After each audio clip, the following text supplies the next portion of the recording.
नमस्कार साथियों, स्वागत है आप सभी का यूट्यूब एग्जाम पर। और मैं हूं विनय प्रियदर्शी आपके साथ। आज एक महत्वपूर्ण टॉपिक पर चर्चा करने के लिए जानते हैं कि आज देश में आज़ादी का अमृत महोत्सव मनाया जा रहा है और इस महोत्सव के तहत हर घर तिरंगा अभियान चलाया जा रहा है। तो आज के सेशन में हम जानेंगे कि आज ये हमारा तिरंगा झंडा कैसे हमारा राष्ट्रीय झंडा बन गया।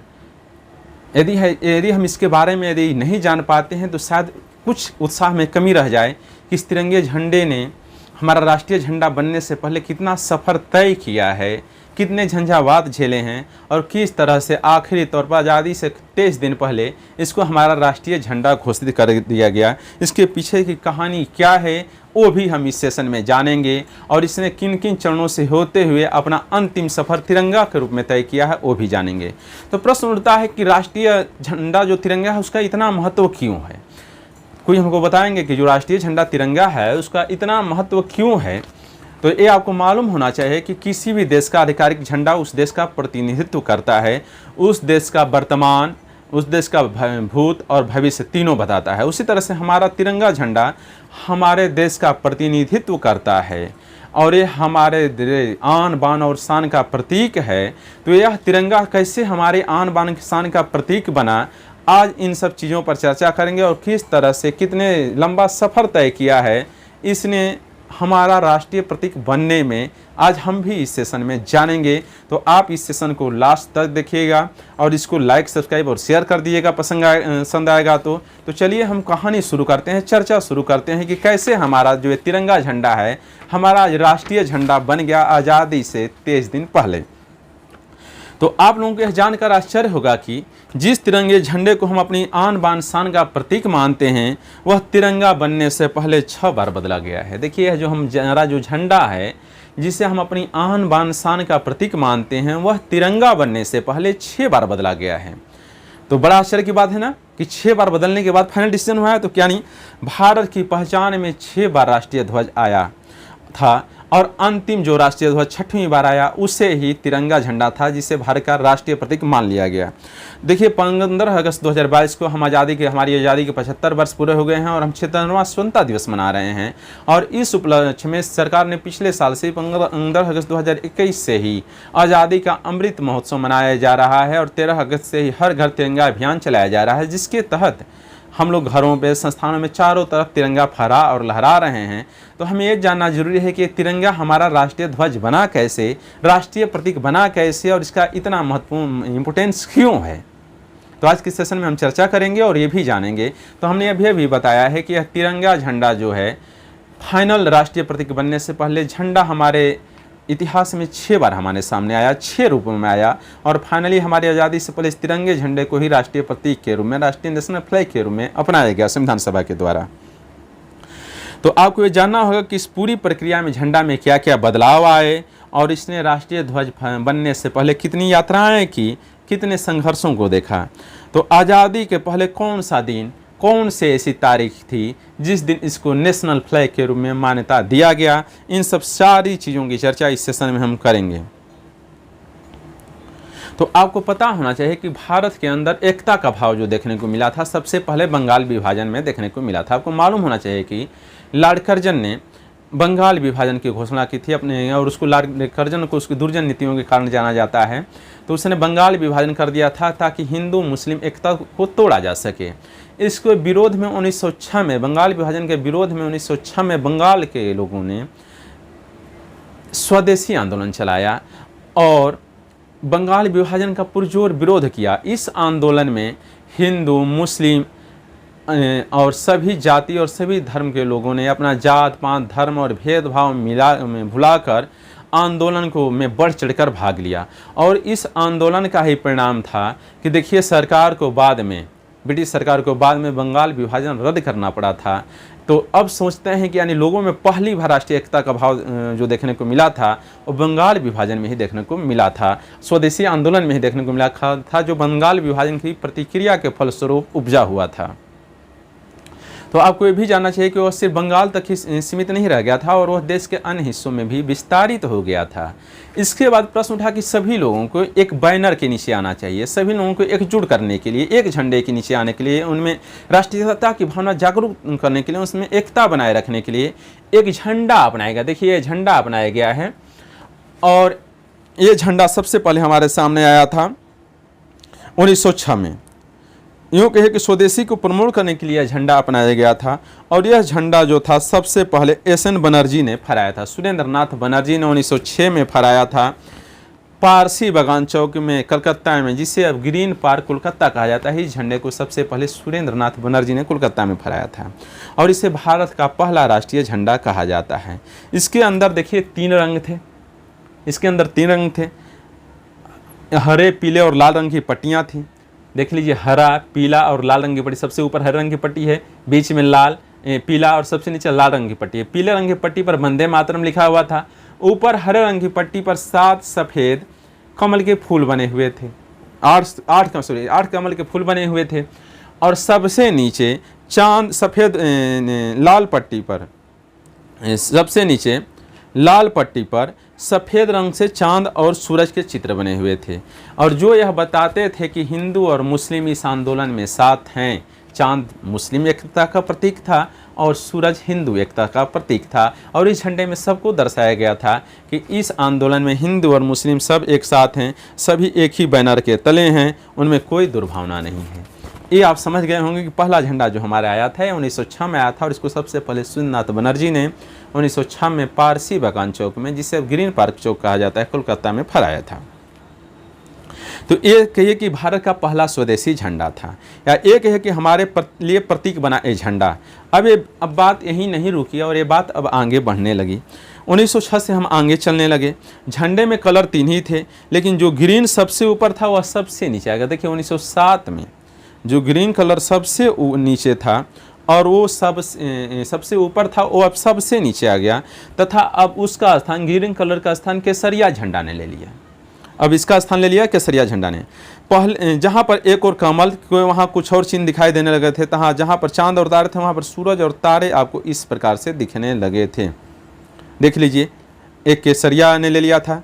अब जहाँ पर एक और कमल थे, पहले वहाँ पर कमल थे, वहाँ पर अब कुछ और दूसरे चित्र दिखाई देने लगे हैं और तथा जहाँ पर चांद और तारे थे वहाँ पर सूरज और तारे आपको इस प्रकार से दिखने लगे हैं। देखिए अब चेंज हो गए, वहाँ पर चांद और तारे थे, अब यहाँ पर दिखने लगे हैं सूरज और तारे और चेंज हो गए हैं और केसरिया ऊपर चला गया है ग्रीन के स्थान पर।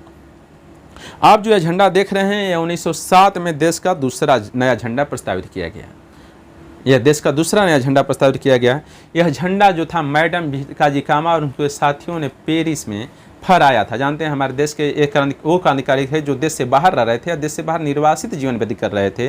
उन्होंने देश से बाहर भी दुनिया के विभिन्न हिस्सों में राष्ट्रीय आंदोलन को जीवित रखा था और देश की आज़ादी के लिए अपना कार्य कर रहे थे। तो यह झंडा जो फहराया था मैडम भिकाजी कामा और उनके साथियों ने पेरिस में 1907 में फहराया था और इसे जो है बर्लिन कमेटी फ्लैग कहा गया था। इस झंडे को बर्लिन कमेटी फ्लैग कहा गया। देख लीजिए इस झंडे को क्या कहा गया, बर्लिन कमेटी फ्लैग, जो मैडम भिकाजी कामा ने 1907 में फहराया था।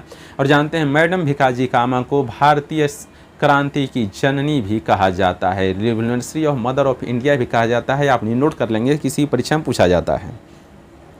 तो आपको पता होना चाहिए कि मैडम भिकाजी कामा ने यह झंडा सबसे फहराया था और एक काफ़ी हद तक पहले वाले झंडे जैसे ही था, जिसमें केसरिया, पीला और हरे रंग की पट्टियों के बीच में वंदे मातरम लिखा गया था। इसमें भी काफ़ी हद तक पहले जैसा ही था। देख लीजिए, इसमें केसरिया था, पीला था और हरा रंग है और पट्टियों के साथ बीच में वंदे मातरम लिखा गया था। इसमें भी चांद और सूरज के सितारे भी बने हुए थे, चांद और सूरज के साथ सितारे भी बने हुए हैं। ऊपर की तरफ इसमें 8 स्टार बने हुए। देखिए 1906 में झंडा जो प्रस्तावित हुआ था उसमें 8 कमल के फूल बने हुए थे और इसमें देखिए ऊपर की तरफ 8 स्टार बने हुए हैं और बीच में वंदे मातरम लिखा हुआ है, नीचे चांद और सूरज बने हुए हैं सितारों के साथ। तो उनके द्वारा यह झंडा अपनाया गया था। आपको यह जानकर उत्साहित होंगे कि भारत के क्रांतिकारी भारत की आज़ादी की मांग केवल भारत में ही रहकर नहीं, दुनिया के विभिन्न मुल्कों में भी रहकर कर रहे थे। आप देख सकते हैं कि एक और नया झंडा हमारे सामने आ गया, जिसमें ब्रिटिश हुकूमत का भी प्रतीक शामिल है। इस कोने में, इधर देखिए ब्लैक है, इसमें ब्रिटिश हुकूमत का भी प्रतीक शामिल है।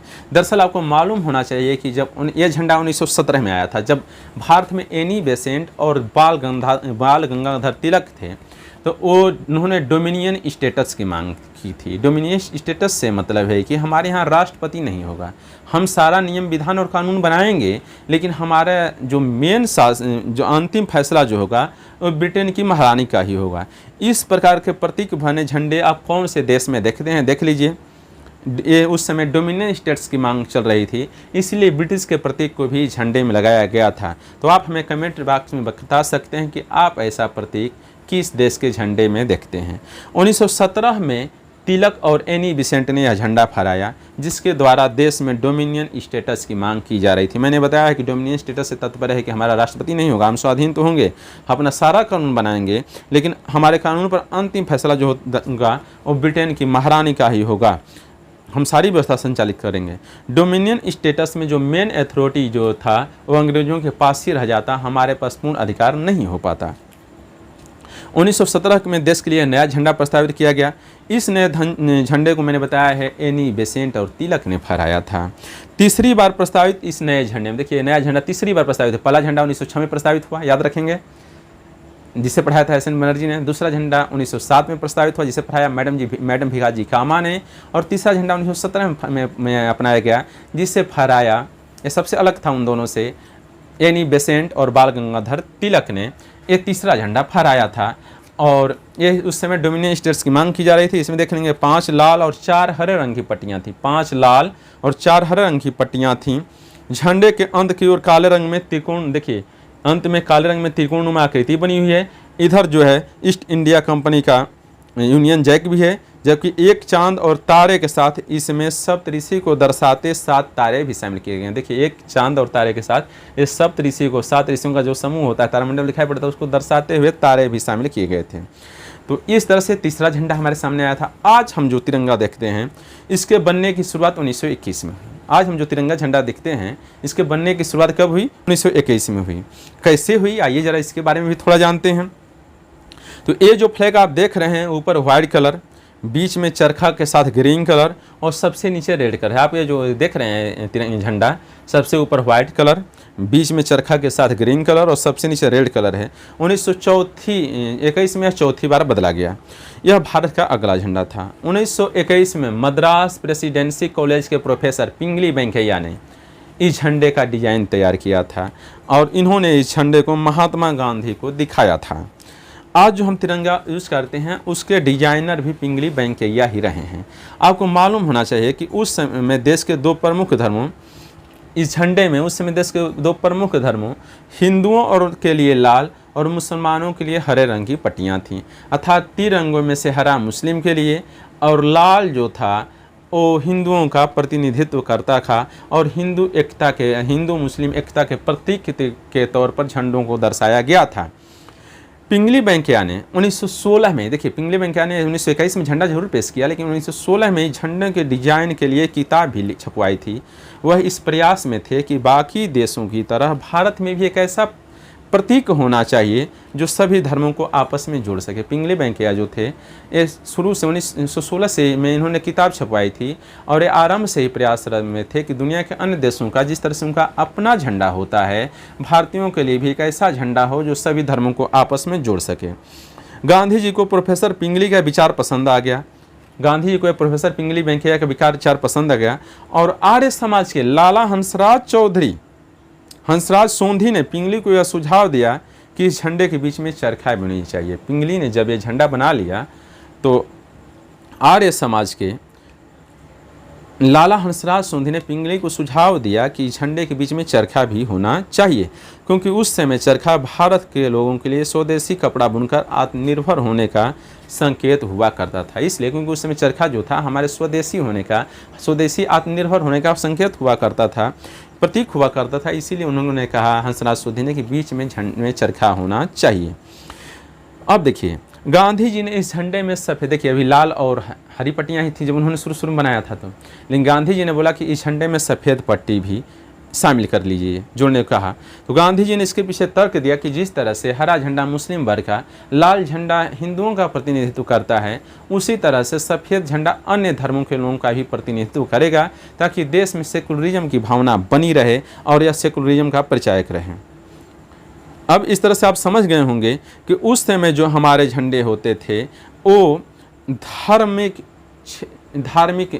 धर्म का प्रतिनिधित्व करके बनाए जाते थे, धार्मिक लोगों की एकजुटता दिखाने के लिए प्रतीक करके बनाए जाते थे। ये बातें आपको समझ में आ गई होंगी। इसमें देख लीजिए केसरिया, सफ़ेद और हरा रंग था। ये आता है, अब देखिए समझ। इसके बाद आता है 1931। इसमें देख लीजिए 1931 में ये झंडा हमारे सामने है। इसमें केसरिया, सफ़ेद और हरा रंग था और बीच में इस बार भारतीय राष्ट्रीय कांग्रेस, देखिए इस झंडे को 1931 में जो झंडा आया, इस झंडे को भारतीय राष्ट्रीय कांग्रेस पार्टी ने आधिकारिक तौर पर अपना झंडा स्वीकार कर लिया। इससे पहले के झंडों को भारतीय राष्ट्रीय कांग्रेस पार्टी ने अपने झंडे के तौर पर स्वीकार नहीं किया था, लेकिन 1931 में जो झंडा आया, केसरिया, सफ़ेद और ये जो हरा रंग का था, इसको भारतीय राष्ट्रीय कांग्रेस ने अपने झंडे के रूप में पहली बार स्वीकार कर लिया। सबसे ऊपर केसरिया, बीच में सफ़ेद और आखिर में हरे रंग की पट्टी बनाई गई थी। बीच में सफ़ेद पट्टी में देख लीजिए छोटे आकार का पूरा चरखा बना हुआ था। ये झंडा कांग्रेस ने पहली बार आधिकारिक तौर पर स्वीकार किया था 1931 में। और ये हमारे सामने कब आया?